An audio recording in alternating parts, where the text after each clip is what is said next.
13ویں بات یہ کہ روزے میں رخصت کی کون سی صورتیں ہیں؟ پہلی بات یہ کہ مجنون پر روزہ فرض نہیں ہے. دوسرا یہ کہ نابالغ بچے پر روزہ فرض نہیں.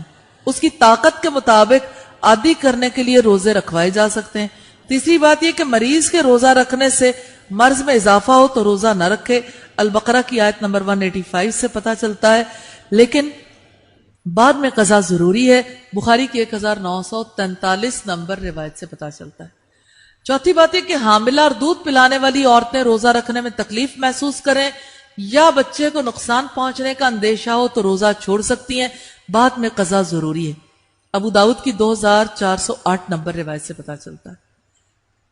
پانچواں امر ہے حیض اور نفاس والی عورتوں کے لیے ان دنوں میں روزے رکھنے منع ہے اور قضا ضروری ہے. بخاری کی 1951 نمبر روایت سے پتہ چلتا ہے.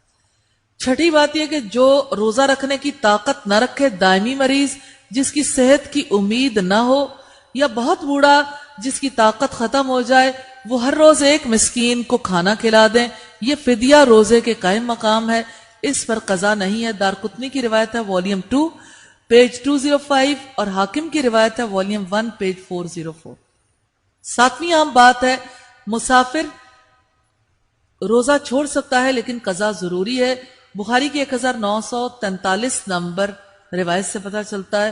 اور آٹھویں بات یہ کہ ہمیشہ سفر میں رہنے والے، ملازمت کے سلسلے میں ایک شہر سے دوسرے شہر تک کا سفر کرنے والے یا ڈرائیور وغیرہ روزہ چھوڑ سکتے ہیں لیکن قضا ضروری ہے. بخاری کی روایت ہے 1942. اور نویں بات ہے اضطراری حالت، کہیں آگ لگ جائے اور انسانی جانوں کو بچانے کا کام کرنا پڑے یا ڈوبتے شخص کو بچانا پڑے اور روزہ توڑے بغیر کوئی کام کرنا مشکل ہو تو روزہ توڑنا جائز ہے لیکن بعد میں قضا ضروری ہے.